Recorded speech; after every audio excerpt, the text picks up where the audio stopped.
Guys, welcome back to the channel. It's the Waffle headquarters, and yes, you're here for another live Waffle.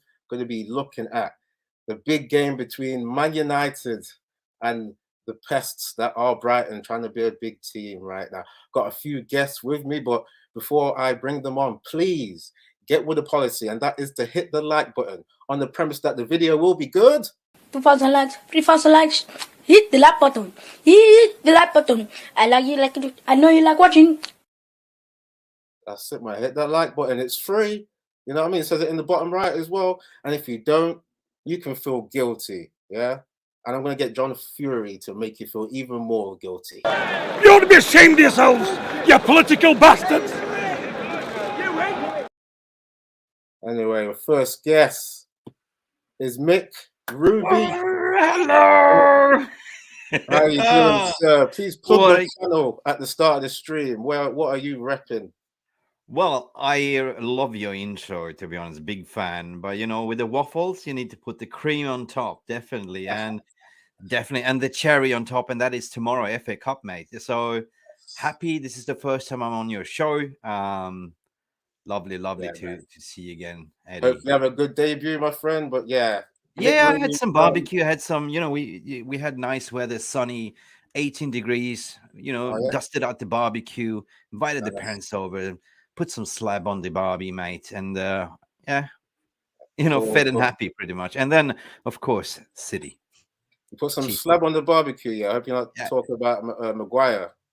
No. I don't want to grill his head. He's already been grilled, by the way. But you know, in Australia, it says put another snag on the barbie, mate. You know, so yeah, I've heard that. It was some snag ass, like, you know, sausages and all that stuff for all your vegans. Yeah, there was some vegan burgers as well. So yeah, it was all a mix. Good, but it was just good to spend time with the family. Like the sun was shining, spring is in the air. I'm back in Europe. Spent like 5.5 months in Thailand, as you know, Eddie. So I'm back in the game. Nice, all refreshed, yeah. And then I can't forget about my next guest. How you doing, Brush? What's happening, Eddie? It's a pleasure to be here.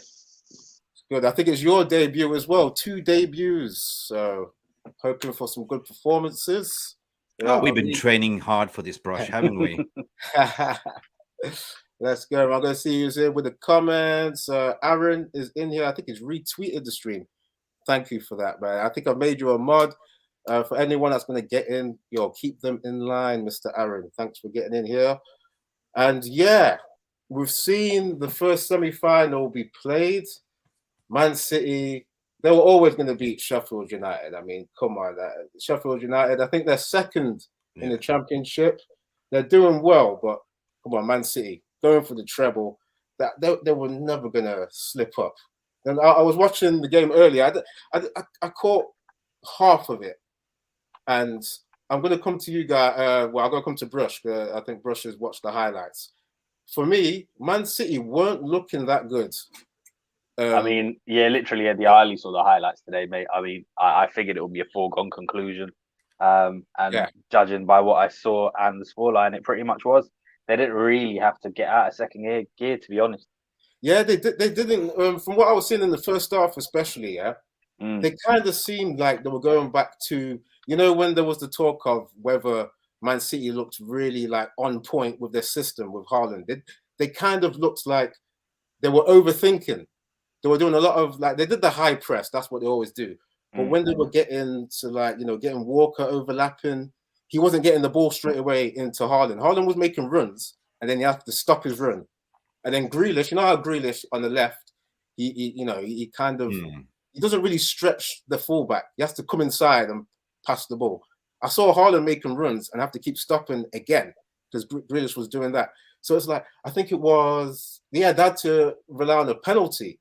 That shows how much they were struggling. That for the first goal, they had to rely on a penalty.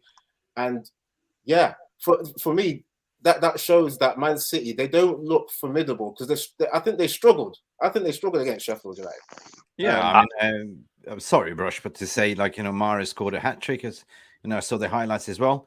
Cannot lie, I didn't watch the whole game as I had, like, you know, parents over. But at the end of the day, I wish we had Sheffield instead of Brighton at the moment, because Brighton is looking very, very sharp, right? So These guys Definitely. look I mean, amazing. you're playing a championship team, and obviously, like, if you struggle in the beginning, but to come into, to win with 3-0, I mean, that is a city in the final. It's written in the stars. I'm positive. I think the only way we can stop them to win a treble is stop them in the finals. That's it. Yeah, we have to rely on them. Oh yeah. I mean, I've heard our fans, talk about, okay, Arsenal's got to, beat Man City to the title to stop Man City, but we need to take our destiny into our own hands and stop these rivals. We have to. I mean, we're going to get into it. I mean, we know the squad.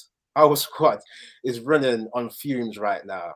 Yeah, we've lost a lot of players, and it's like, do we have enough to we have to take down Brighton and then take down Man City in the final? That's a really big ask. Might as well get into the injuries then. Actually, let's talk about these injuries. That it's scary. What, like almost like a whole first remove some of these things that are in the way. Phil Jones been out for a long time. Yeah, I thought Phil Jones at the time. I meant to move him to the bottom. I got him at the top. But this guy always injured. He's got a knee injury. Martial is a doubt, but apparently he could return against Brighton. I mean, what was the injury that he came off? Ankle, I think it was, wasn't it? Well, yeah, was it Maguire that actually? Maguire landed on him. How, guys? I know it's been talked about, but how is our captain this much of a liability? I mean, we saw the mistake that he made for the first goal. By the way, if you guys were watching on BT Sports, I don't know if you were watching that. Robbie Savage, you must be paid. Yeah, to defend Maguire. I was ranting about that too. Yeah. Actually, I was 35 minutes. He was going in and protecting Cottonwood, shielding Harry Maguire, and blaming it on David De Gea all the time. All the time. It's De Gea's fault. Maguire and the other guy was saying, and the other guys were saying, but Robbie, there's an angle showing that Maguire asked for the ball. Yeah, but it's still De Gea's fault. It's like he must be getting paid or something. Yep. To be doing that. Like, what's he got against De Gea? I mean, if your captain is asking for the ball, aren't you supposed to trust your captain? That's the leader, right?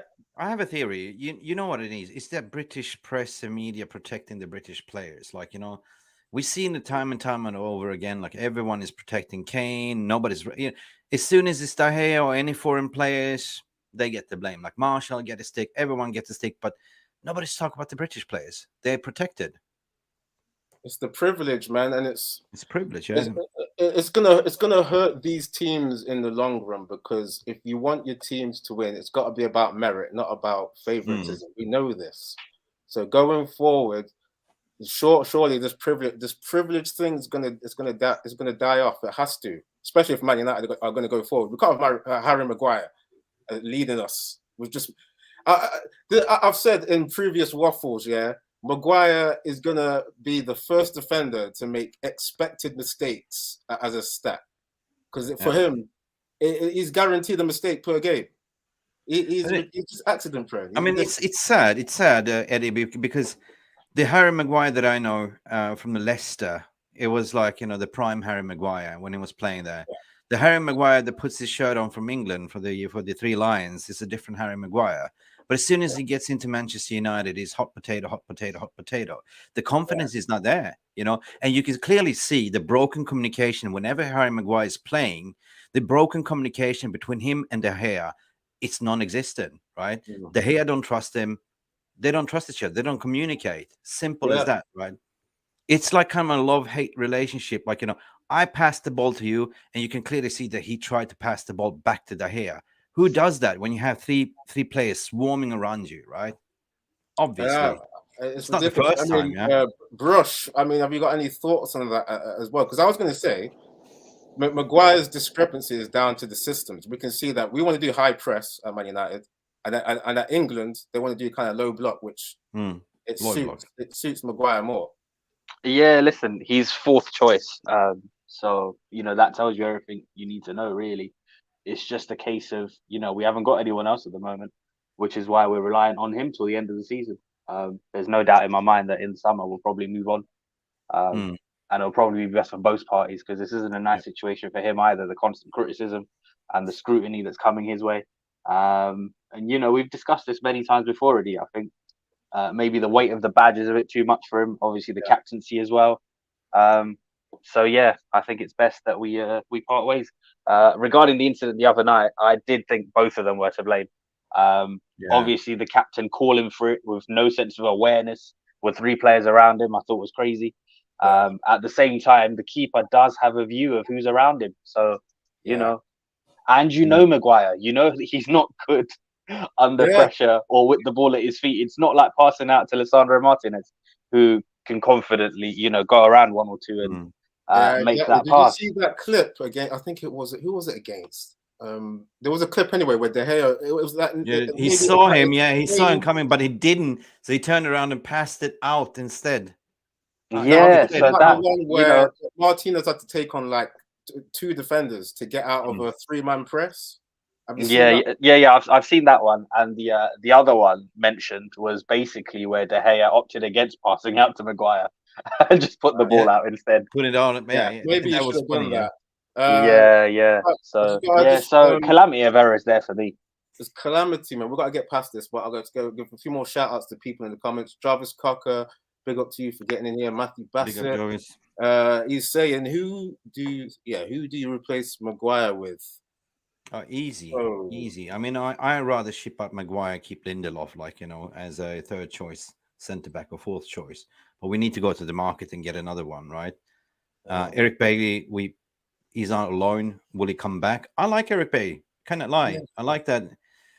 he's a crazy, but too crazy for me. He's got that tenacity as well. I think the problem with him as well, guys, is that injury record. He just can never stay fit. Yeah. You know what? Harry Maguire. I played the game right long time ago. I played the game, and when you used to play the game, it was that position that Harry Maguire was playing was called libero, right? That is like the last man standing. That's like very very deep. So that is Harry Maguire. This is an old-fashioned centre back when you're playing like with the 4 in the back or five in the back, to be honest, right? But that's if you look at the whole game, like we never pushed forward. We never played the high line because of Harry Maguire, right? We were basically wrapping him in cotton wool, protecting him, right? Yeah.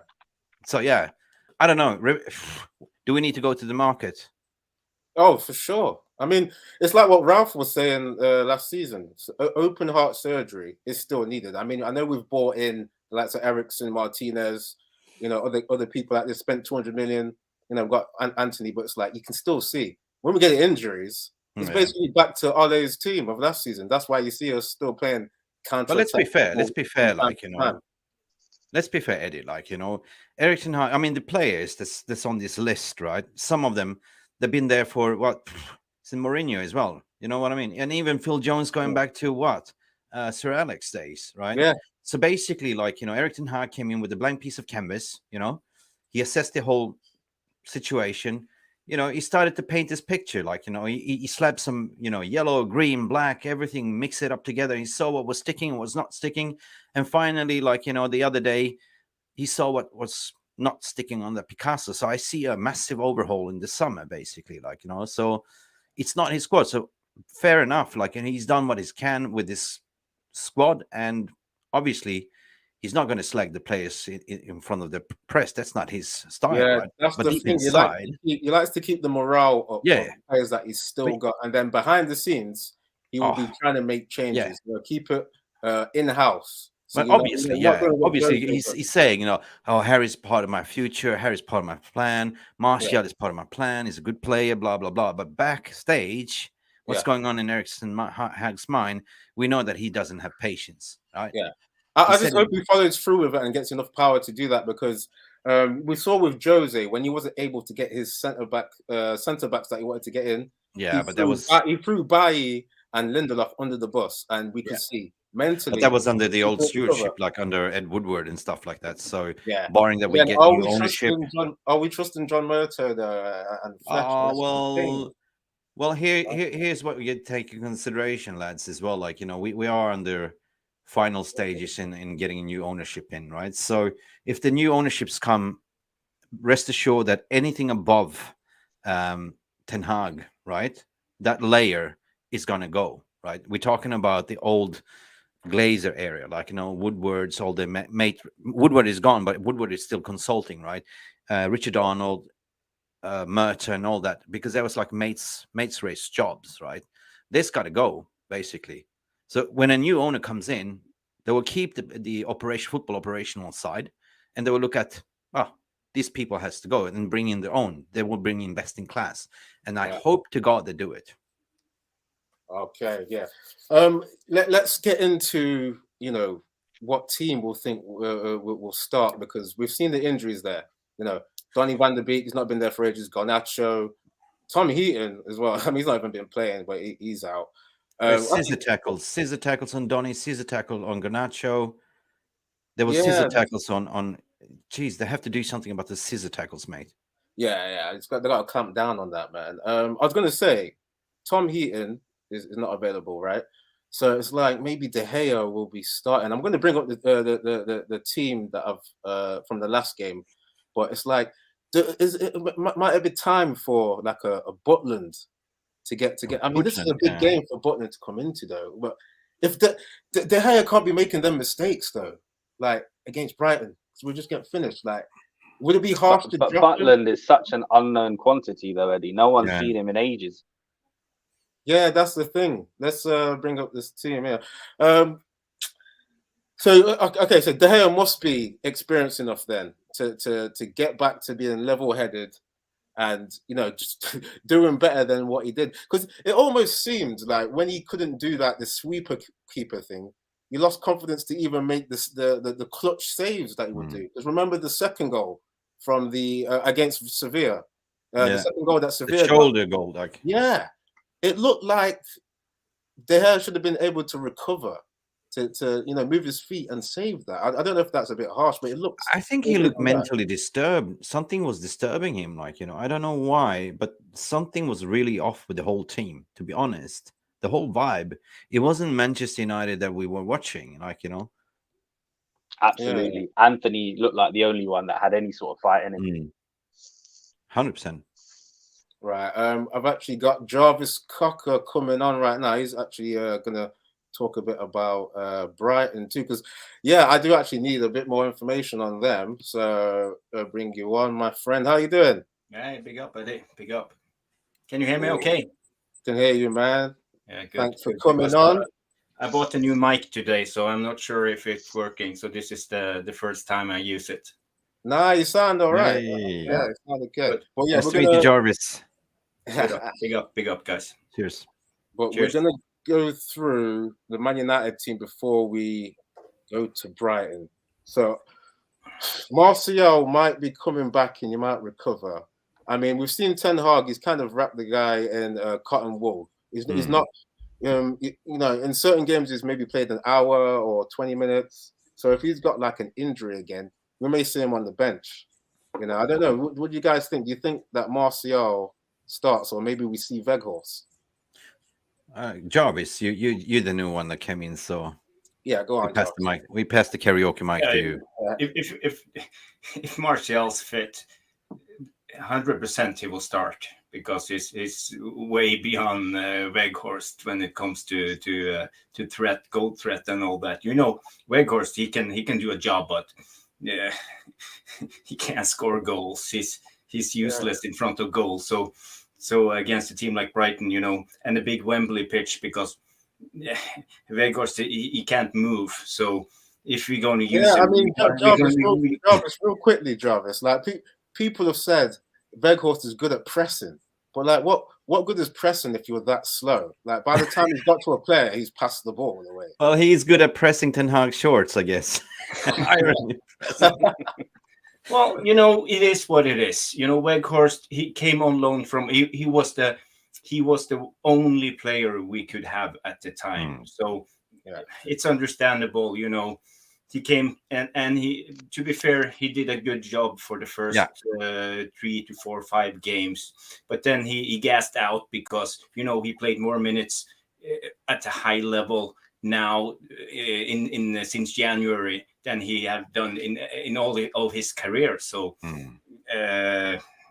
Weghorst, I won't bash him. He's a decent player, but he's not the one for us. Jarvis, you mentioned a very good point. Because this season is a very unprecedented season. That we've been literally playing 3 games a week since December, right? So no wonder, like we everyone is running out of gas, running out of steam. You know what I mean? But as I said, like I always rant about Weghurst. Like he had so many invitations for these dinner parties. Like it's been like an entree, there's been main course, but he never finished the dinner. Yeah, he doesn't finish the dinner. Like two goals and like 20 appearances or something. Yeah. Like he's not finishing enough. He's not finishing. Like he leaves the scraps. Like Yeah, I mean, fair play. Fair play. I agree with you, Jarvis. But definitely, like it's been a loyal service we needed when Martial was out. So it was a body, right? But right now, what I feel, I don't care. Crawl, jump on one leg, just get us over the line. It's 8 games left in the Prem. We are like, in the semi-finals tomorrow. We're out of the Europa League. There's no excuses now, mates. Yeah. Okay, let's Brush, have you got anything on that? No, I haven't got anything else to add to that. They've summarized it perfectly. Yeah, let's move into like the rest of the positions then, because like we need to talk about how Man United are going to play as well, because we see Brighton. I mean, the way they dominated Chelsea. I know Chelsea are not that good, but still to go to Stamford Bridge and do what they did. I remember when we played Chelsea, and we went there and we pressed them, and we should have won, but we drew, didn't we? Had to rely on a Casemiro header. So for Brighton to go there, dominate and win 2-1 shows where they're at. Before we talk about how Man United are going to play there, do we see Eriksen starting in there? Because I'm thinking Eriksen, I don't think he's got the legs to really defend against Brighton's transition. Brighton are going to be quite quick and dynamic.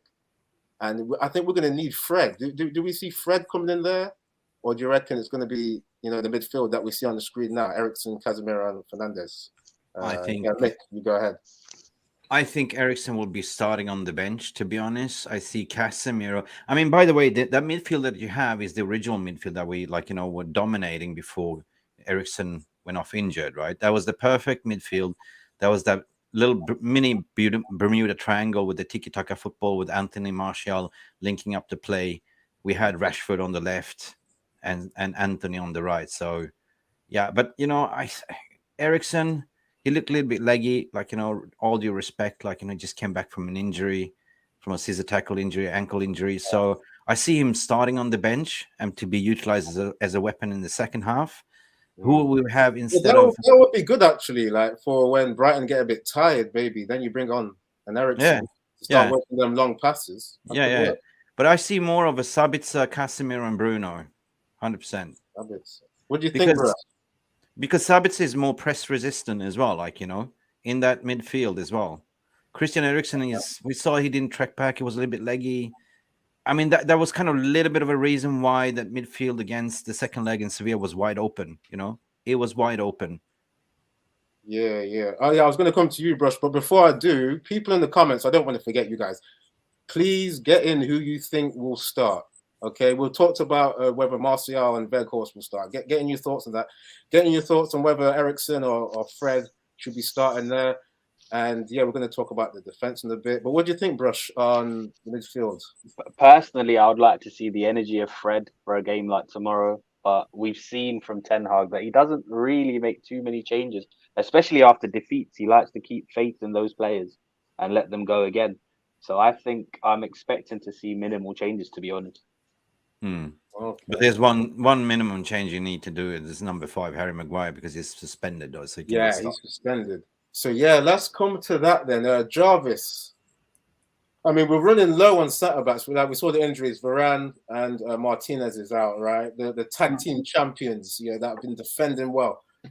Who's going to be playing? Who's going to be playing there? I mean, Shaw. I think I forgot if Shaw is actually fit. Yeah, sure. I think Shaw's going to play. Yeah, Shaw is not ruled out, right? So yeah, you reckon could be Shaw and Lindelof centre back? Oh yeah. Yeah. What do you think, Jarvis? At the moment, we're out of options. So if not Shaw, if Shaw's not fit, Casemiro have to play there, or McTominay. We're on the... McTominay's injured too, mate. So we have nothing. We have nothing left. So, McTominay is a major doubt, but he actually says it might return on this thing here, so he could come back in. But I'm not sure. Yeah, I'm just mentioning the options, but I don't think McTominay is going to play. If Lindelof and Shaw is fit, they will play 100%. But coming back to Mick's point about Eriksen, it's actually interesting because the game against Sevilla, everybody thought Eriksen had a bad game, but from a tactical point of view, you got to see, because Ten Hag, he trusted the central line of Casemiro and Maguire and Lindelof to play off the press, but they couldn't do it because Eriksen was working as a number 8, and he was behind Sevilla's first press. So if we could play out, he will be the option to get the ball and to distribute it to the wingers and stuff like that. But Jarvis, real quickly. Don't you think Eriksen's passing was off? It was off. Sevilla? So that kind of compromised the tactics when he was giving it away. I thought Bruno was actually playing when with the amount of long balls he was doing that weren't hitting the target. It's like, guys, you said something earlier, like, because I watched the left side and we got stuck within the flanks. Eriksen could not get the ball out, but if he plays next to Bruno can drop deeper as well to provide that shield. So maybe this could work, right? But the question is about Eriksen's fitness, Jarvis. Yeah, but the thing is, Mick, Eriksen played Bruno's role against Sevilla.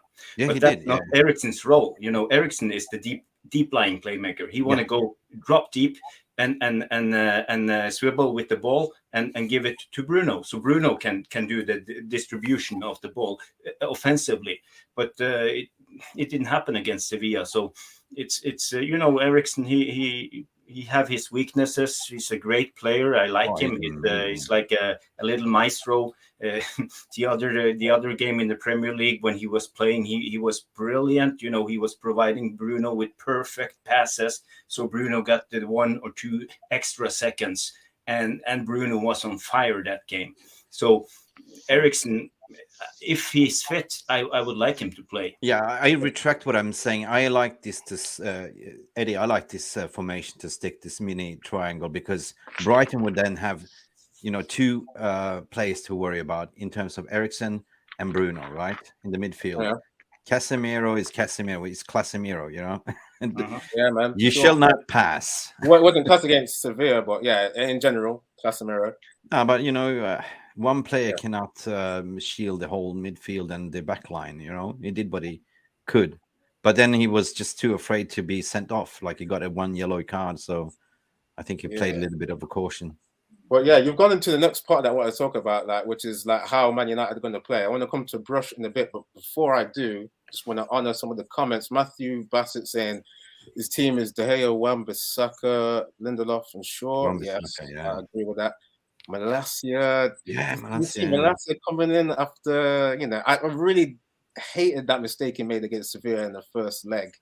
Do we have him come back in? I'm not sure. Yeah, I see Malacia starting on the left, and then Shaw going as a left-sided centre back next to Lindelof. And then there might be an issue there, though, Mick. There might be an issue, like, because say we need another left back to come on, if like Malacia gets injured, then we've already got Shaw at left. There was an instant in the game when Erik ten Hag switched from Bissaka and Deloy, right? All of a sudden we saw Bissaka playing like on the left. Yeah, that was weird. I thought he was actually having an all right game. But let me just go through the rest of Matt's team. Casemiro, Fred. Fred. Yeah, so Matthew's saying Fred come in. I agree with that. Anthony, Sancho, and Rashford. Okay.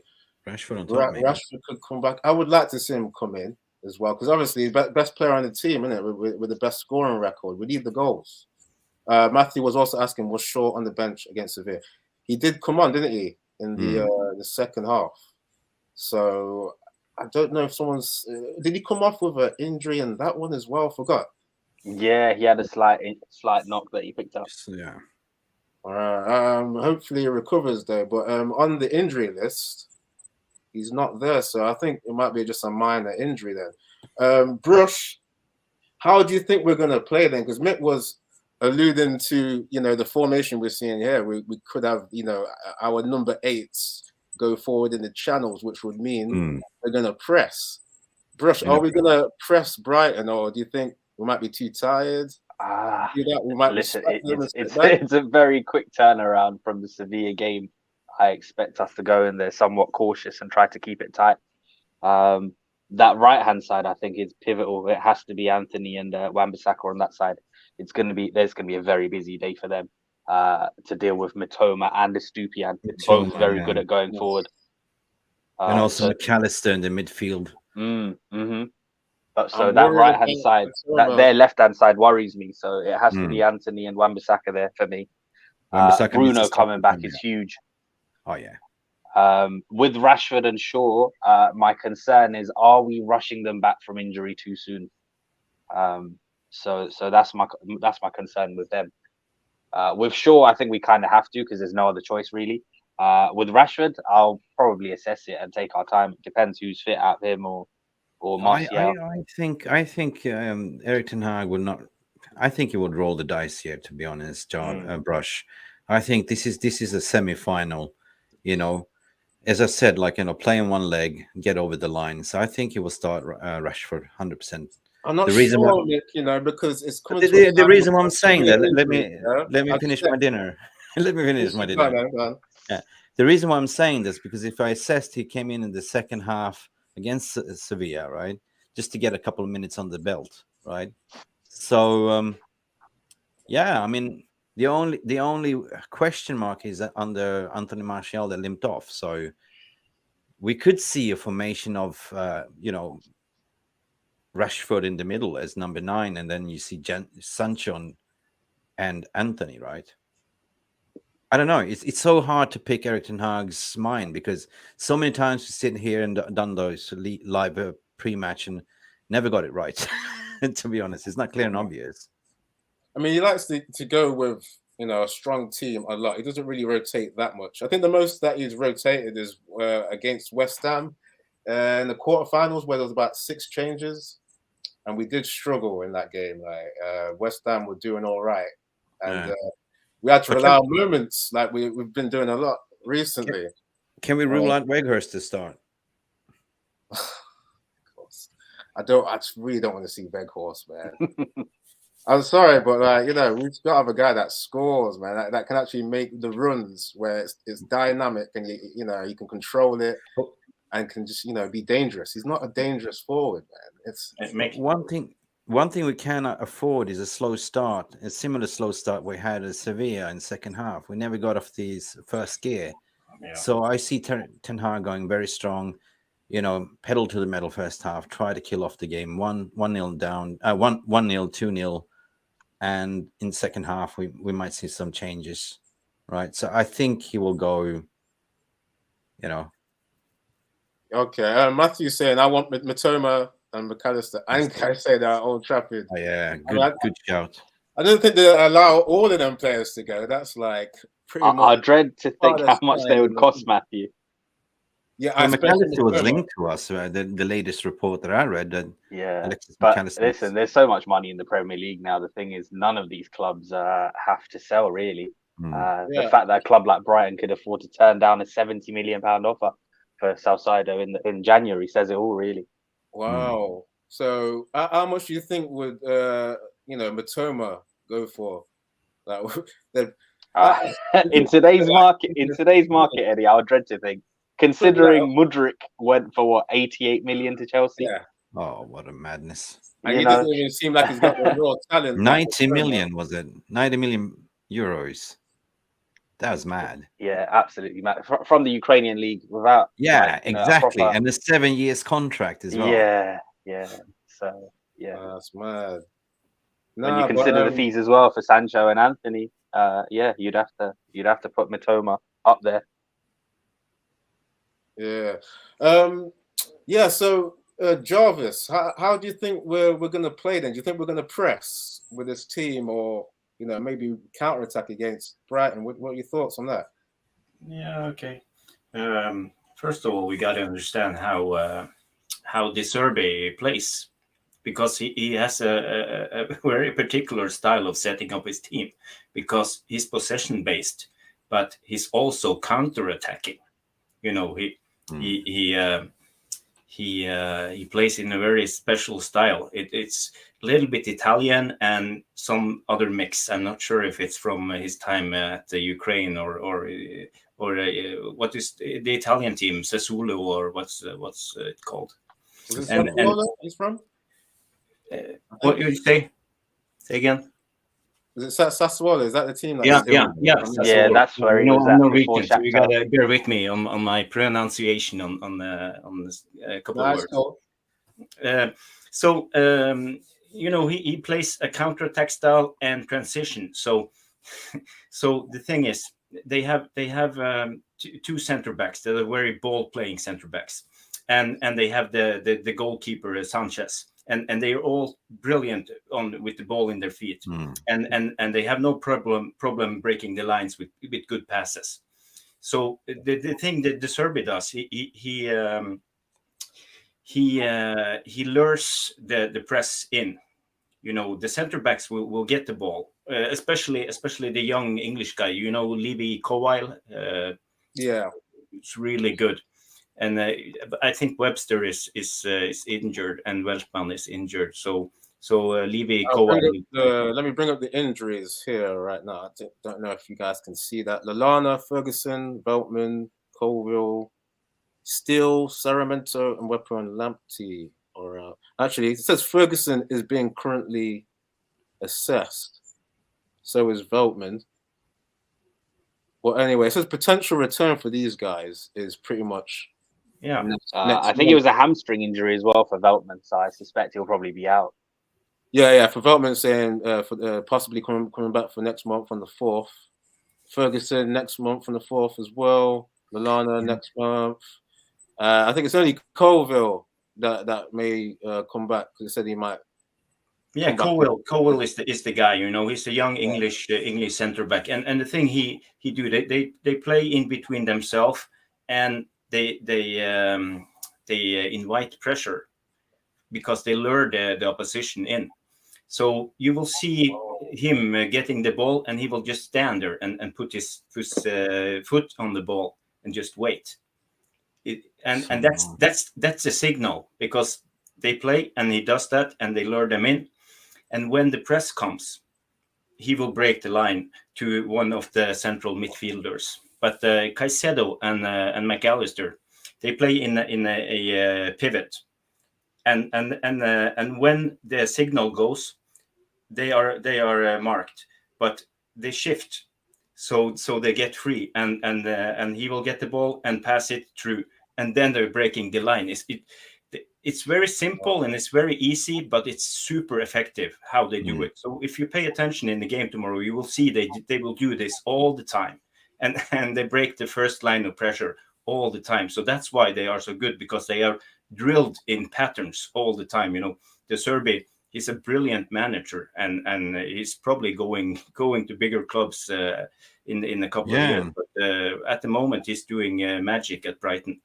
He started his coaching career 2016 at Palermo. So he hasn't been a head coach for that long, right? I'm just looking it up. Wow. And he spent 1 year at Shakhtar Donetsk. Quite a few young managers that are coming through that are like. Yeah, he's only 43 years of age. There's like people like Arteta, seeing them only a few years in the job. You know what I mean? Title race already. People, there's other people like Nagelsmann. He's what is he? 31 or something?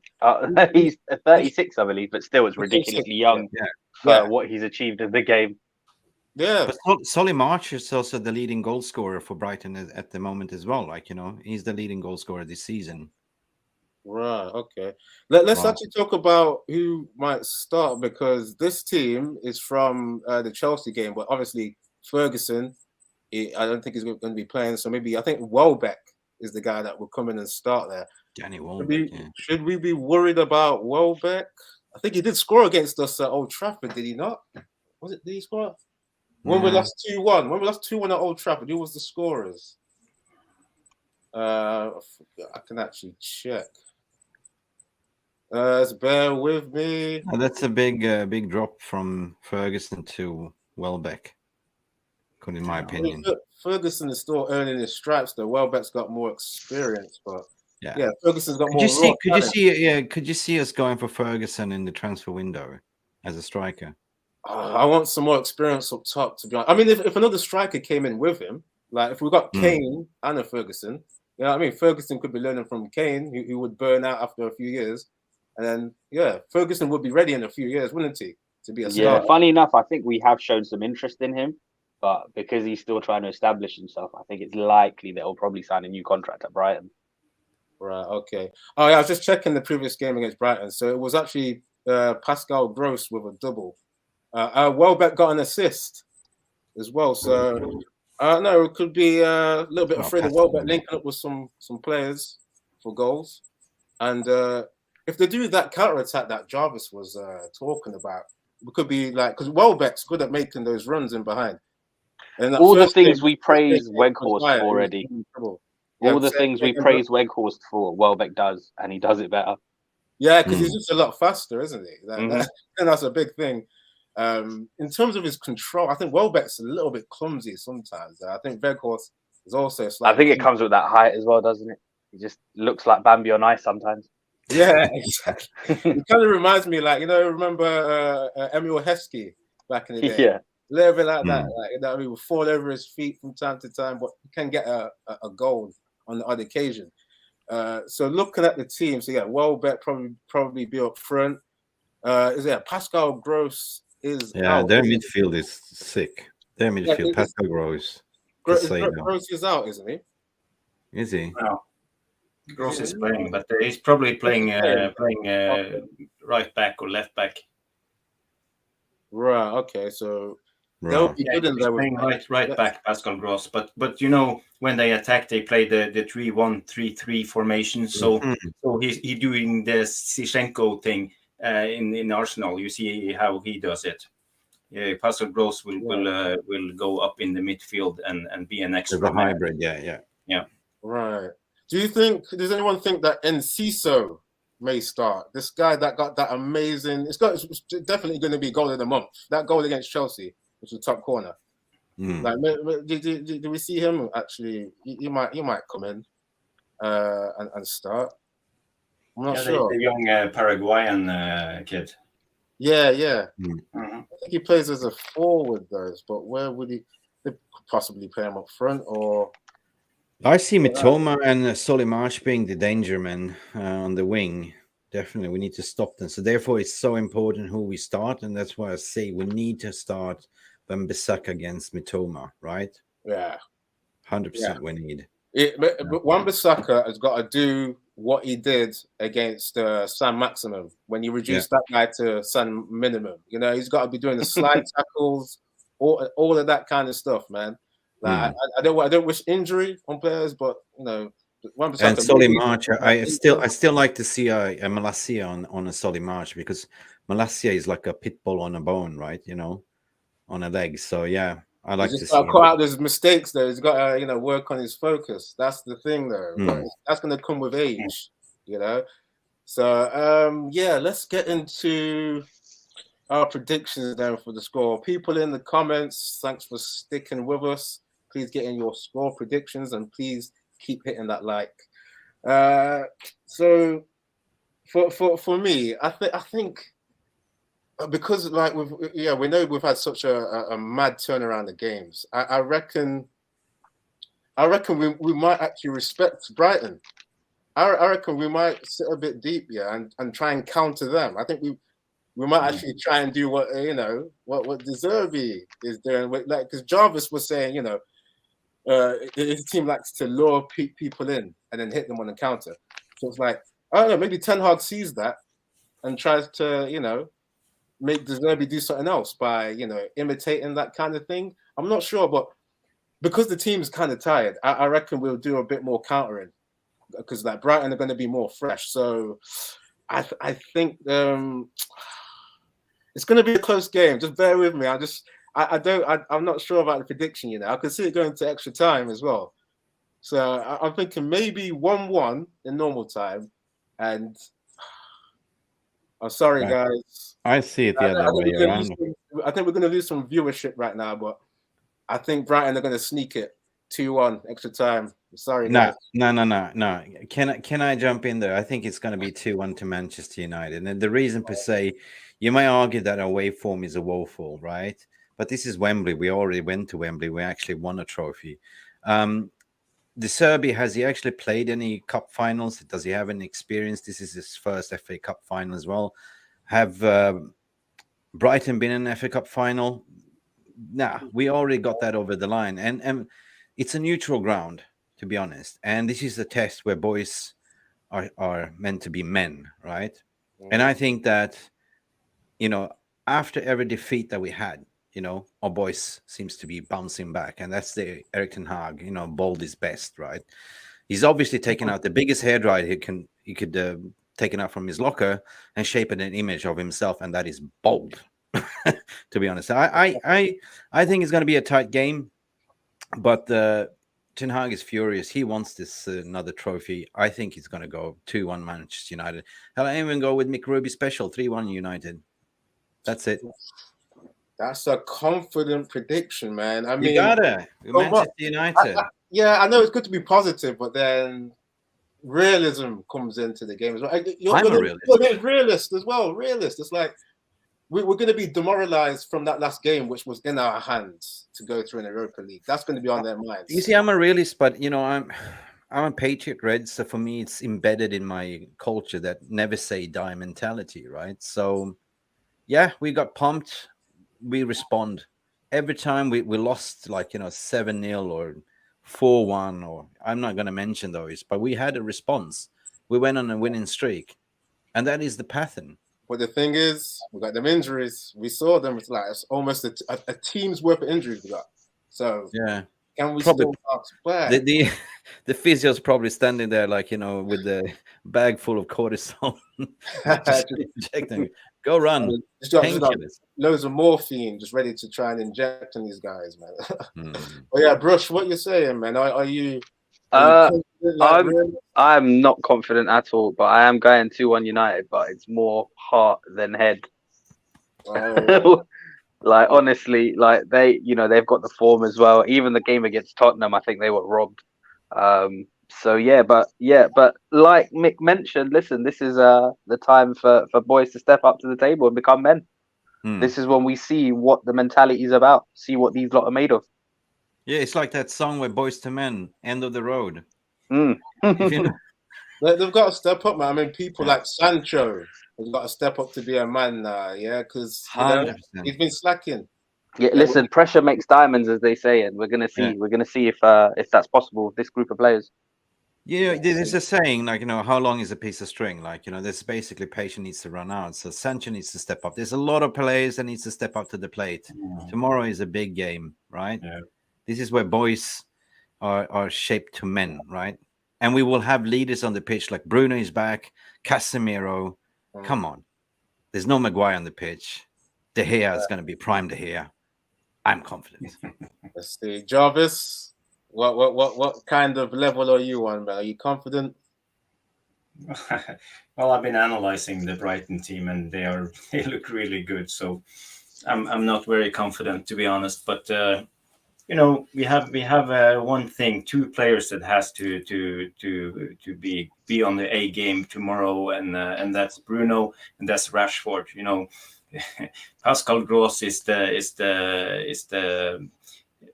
right back. He's not used to play there. He don't have the sense to know when to go and when to fall back. So I think if Bruno hits the right passes, it will be a field day for Rashford. So yeah, and especially on the big Wembley pitch. So if Rashford is fit and wants to win, we will win. It's up to him and Bruno, in my mind. We do this, Jarvis. We do this. Yeah. Mentality. I want to see that mentality from the players. But yeah, people in the comments, get in your predictions if you haven't already. We're going to end in a bit. I want to thank my panel already for sparing the time. But I just want to end with a question of what is a successful season for us now? Yeah, obviously we still got top 4 to get. We're not guaranteed it yet. Out of the Europa Cup, we've got the Carabao. Okay, do we really have to win the FA Cup? You know, if we just win, you know, Carabao and get the top 4, surely that's still success. I mean, do we necessarily have to get top 3? I mean, what's the difference between 3rd and 4th? I mean, come on, but both getting Champions League football. Anyway, Mick, what do you think? What is your definition of a successful? Well, for me, I always stay consistent. For me, the seasons was never to be challenging for titles. If we get into top 4, it's a bonus. For me, it was all about the rebuild, to see the Erik ten Hag style of play, and we see glimpses of it, right? But we are 1 or 2 transfer windows away to have a complete Erik ten Hag squad. So I'm very excited what I've seen so far. I'm very proud of the boys, actually. You know, I think we definitely overachieved, you know, because nobody predicted us to be in this position, right? So, yeah, I'm just going like, you know, okay, we dropped off the Europa League. We had a chance for a treble, but that's unrealistic, right? I think we overachieved. If we win 2, we won a silverware, and God, that was so needed, right? That's in the cupboard. That's done and dusted. We finished top 4. That's a good season to me. But if we get an extra silverware to put that in the cupboard in Erik ten Hag's first season, that's a massive achievement. And then you can argue for all the Gooner supporters is watching who had the better season. If Arsenal drops off, obviously, I don't think they're going to win the league. I think City's going to win the league. Yeah, they didn't win any silverware, so who had the better season? So if Arsenal finish 2nd and we finish 3rd, and we win 1 trophy or 2 trophies, obviously we had a better season and better manager. What was your prediction, by the way, before the season started for like Man United? Like, what did you think we were going to win, and where did you think we were going to finish in the league? I definitely said top 4. And it was in one instance to say we're going to win the league. I guess, like everyone else. But for me, I said, look, you know, when I saw that we got appointed Erik ten Hag, I said we're definitely going to get top 4. Everyone was saying, nah, 5th, 6th, but it was that PTSD from last season syndrome where we, at this point of the time, if you all remember, we were down tooling. It was dire. So I said, I would like, you know, it's the wind of change, Ten Hag. You know, the train went from the platform. People got on board, and I was there at pre-tour training. I saw them in Bangkok, and I said, this guy is serious. Like, I saw them doing push-ups, being punished, and I said, By the way, mate, we have to count the Bangkok Cup as well. Come on, that we battered Liverpool in the final as well, so we got to count that. Yeah. So, man, I said top 4, and I said, like, you know, I'm happy if we get into top 4. That's it. That was my expectation, right? So, as a bonus. Yeah, so Ten Hag's definitely overperformed. But yeah, Brush. So he's our manager. He's our mini Sir Alex Ferguson. Yeah, we have to see if he's got the longevity. But yeah, Brush, what are your thoughts on that as well? I mean, at the start of the season, mate, I wasn't really looking at the league table or position as such. All I wanted to see was the manager to establish a style and system, and to see recruitment that reflected that too. So overall, I am pleased. I think we're ahead of schedule of where I thought we would be at this stage. Obviously, still loads to sort out, but yeah, I think if we qualify for the Champions League, get a top 4, and the trophy in the cabinet in the first season, I think that's successful. FA Cup, obviously, coming to the semi-final, you can't help but not think about the final and winning it too. So, but you know, obviously, it's a bonus. Yeah, the position we find ourselves in the league as well, I would be disappointed if we don't secure 3rd. I'm not going to lie to you. Brush, can I throw something back at you, right? Yeah. From a bounce back perspective, I think the players are angry at themselves for bottling this Europa League. Oh, they should be. They absolutely should. Don't you think they will be fired up now to come and prove to the fan base, to come to Wembley that we already won, to put in a performance? But the thing is, though, mate, like you said, we've since the World Cup finished, we've been playing 2 games a week? 3 games a week. 3 games a week. So yeah, you know, it takes its toll. So yeah, and I think it's more of a concern for us fans when it comes to fatigue and rotation. Like, we've not really seen it. Yeah, there was a stat to show that Manchester United has played the most games out of them all in the Premier League teams. Yeah, it's ridiculous. I mean, we didn't have the VAR and the referees and Lady De Fortuna injuries on our side either. So yeah, and that's the thing. And with the squad rotation as well, I've not seen enough of it. But again, it's very difficult, when you're trying to establish a style and system. You kind of need your main players. So I kind of understand why Eric's stuck to that as well. So yeah, it's one of those. Yeah, I certainly hope for the best. But yeah, I wouldn't be surprised if fatigue and things do creep in at this stage. Yeah. Jarvis, what do you think, man? Yeah, same to you, as in what's your expectations for like this to still be a successful season? And what was your prediction for Man United before all of this overperforming? Yeah, I think every United fan who was a little bit sensible would say we would be happy with top four and hopefully one trophy. And we have established ourselves in top four. We have been competing for the title at least a couple of rounds. So we felt the excitement around January, early February. But okay, we got a flat tire and fell behind. But they learned a little bit. The players, I think, and Ten Hag learned a lot, and maybe the fans learned a lot because United fan, we're known for getting giddy when things get when we have good spells. But to be realistic, we were never going to be competing for the title with this squad.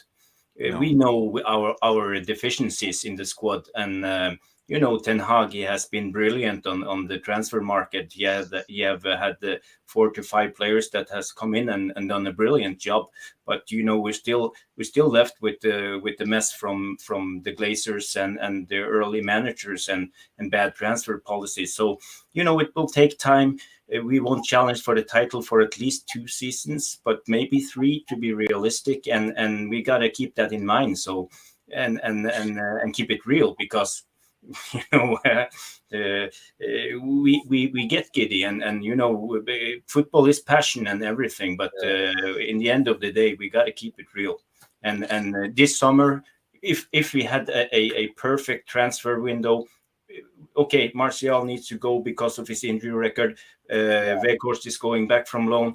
Maybe we need 3 strikers, but we won't get 3 strikers. We know that, so we will fall behind even up front. We need maybe 2 to 3 midfielders to replace Fred and McTominay, and we maybe need a new goalkeeper and 1 or 2 center backs or full backs. So we can't do 7 to 8 transfers this window. So it will take time.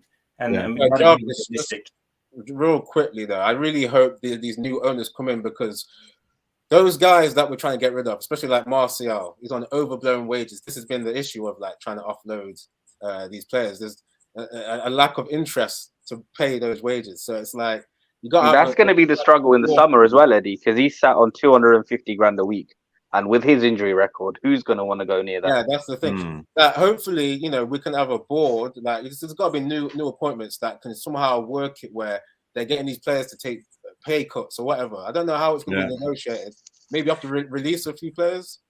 I mean, if I'm Martial's agent, I'm certainly not asking him to take a pay cut because he's never going to get a payday like this again in his life. No, but we can argue. I did a video the other day when I said sell or keep, and I said Martial, obviously Ten Hag rates him, he likes him, but if Martial can stay fit, I see him as a second striker. But the question is, in Martial's head, would he accept to be a second striker? Because we've seen it time and time again. When we recruited in Cavani and all that stuff, he wasn't the star boy anymore. He was sulking. His head was dropping. You know what I mean? But in terms of, Jarvis mentioned something very interesting, and this is something that we kind of took out of the equation. We were kind of operating in the shadows, right? And Arsenal's were going full steam ahead, like they were playing heavy metal football, right? But I always said, look, you know what? They have a thin squad. City has a massive squad then. And now you've seen this typical what happens, that they are dropping, they're getting fatigued, and same as us. But City has a massive squad. Therefore, I'm so confident with they will win the league, unfortunately. because they have that squad depth and the You see, quality. on the back of that point, that's when I think, you know, Ten Hag should be really going for all competitions. Like, I can't believe he's actually had that mentality to do that this season when we've got a squad where if you don't rotate enough, you're going to burn out the first team. Therefore, you can't go for every competition because you're not got your second 11 is not as good. We've seen it. So, but the question is, what people forget, who are you going to rotate with? The drop-off is huge. We've seen that when Casemiro has been suspended or gone, the drop-off is massive, right? When Bruno is not playing, massive. Just to come in on the back of that, that's why I was saying before, and I've been shut down for this. I was saying, okay, maybe we rest a lot of first-team players for certain competitions, and it's like, okay, you're kind of conceding that competition, but then you're protecting your priorities of getting top 4, and then maybe winning the cup. We've already won a cup. That's why I thought, you know, maybe allow the Europa League, you know, rest the players, you know. But I think Erik ten Hag's so many injuries from the Europa League. I think Erik ten Hag's plans when Donny van de Beek was injured, because he couldn't afford to rest Bruno one single game. Bruno's actually played every single minute except when he was suspended last game in the second league. I think he planned to rotate Bruno with Van de Beek. I think that was his original plan, right? So he had to play with what he's got. Okay. Well, we're gonna wrap up in a bit now. I don't know if anyone's got any more thoughts on that before we go. Are we nervous? I mean, you're confident. I'm nervous. I mean, very much so. I just highlighted this from Dutch Christ, and it's kind of made me depressed a bit as well. Like, what's the point in beating Brighton? We'll just get smashed up in the final against City, get more humiliation, and have to play more football. I mean, listen, it could very well be one of those, you know, out of the frying pan and into the fire type situations. I do not fancy Maguire up against Haaland. No.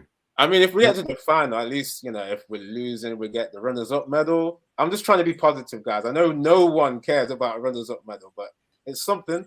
Yeah, listen, even getting to a final is a signal of intent. So I'd rather get us to the final and lose the final than getting knocked out tomorrow, honestly, because it's a more of an achievement to get to the final and be knocked out. At least you got knocked out by City, right? Yeah, but honestly, guys, we can beat City in one single game. You know, we have the players. Our squad is good. You know, if everybody shows up and do a good job, we can beat them. So I'm not worried going against City in the final. You know, and we know City haven't been the best against United, especially when it comes to play games the last. You know, okay, they won 6-1 or whatever, but under Solskjaer, we had them a couple of times, and you know, hit them on the break, long balls. So but we can do that in the final. Who cares if you win? We in the final, it's one thing that matters. Final is the final. Like, everything goes out the window. Semi-final is a semi-final. Like, you know, it's not that it's you know, it's not like it's a league. Like, you know, for me, form goes out the window. You can look at the Brighton as much as you want, but when it comes to the pressure coming to Wembley, the huge pitch, the ball is round and anything can happen. It's the Newton's law of gravity. What goes out goes down. I'm hoping that works against Brighton and that kind of thing you're saying about the inexperience. But I just, with De Zerbi, there comes that kind of hunger to prove himself as a manager, right? And then you could also look on the other side of that and say there's less pressure for the underdog. So they could actually play with freedom. It depends what kind of mentality they have. So, and then you have a wounded animal also that got wounded the other day as well. So with something. Yeah, but do you really think that we are the favorites? Nope. No, I was actually looking on this. Do they have less pressure, or do people expect that Brighton will beat us? Yeah, you know what? Actually, that's going against what I'm saying, because I was looking on some betting websites and it's like Brighton are actually being put as the favourites too. So yeah, I mean they think, they probably looked at the result. Oh, they're looking down. Are they getting a little bit complacent? Are they getting a little bit too much? But what you don't know is you have a wounded animal, a wounded lion coming back to bite you. So that's all I'm putting my bets on, right? Yeah. Well, I just gotta read John Tracy's comment because it's up there for quite a bit. He says, to think that the FA Cup final could be us potentially stopping City during the treble gives me Anxiety. Yeah, but don't worry. Like, the City's going to lose against Real Madrid anyway. Oh, I'm not sure, man, because last season, right, we saw how they dominated Real Madrid, right?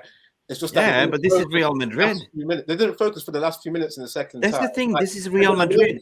You can dominate Real Madrid, but they will always come back and haunt you and get you. That's the thing. This is Real Madrid. In every one of those knockout rounds last season, I thought Real Madrid could go out. They pulled it out the hat.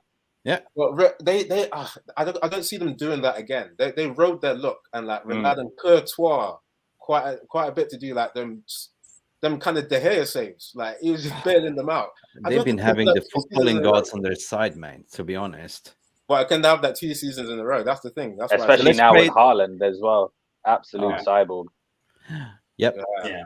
But I don't think they rode their luck, to be honest, because I'm Norwegian. We have a lot of snow, so in the 80s, I'm an old man. So in the 80s, there was a Swedish skier. He was the most winning slalom winner. Gunde Svan. No. That's cross country, but downhill. Ingmar Stenmark. Yeah, Ingmar Stenmark. Yeah, and he had the saying. He had the saying because when a journalist asked him a question after a competition, he said, "Yeah, it's because he asked the question like you're getting lucky because he just won by 1/100th of a second or something," and he said, "The funny thing is, the more I train, the more luck I get." So the thing is, I don't think it's luck because they are really good. They have quality in every position, and they have players like Benzema and Modric and stuff like that. So I won't say it's luck. I hear what you're saying, Jarvis, but just on that, there were certain goals that they were scoring which were just like against PSG. PSG handed that tie to them. Yeah, I was going to reference the goal against Man City where Rodrigo got a header, but it was off a deflected cross. There was like a weird deflection where if it wasn't deflected, it wouldn't have gone in. There was some bits of luck there, Jarvis. There was some.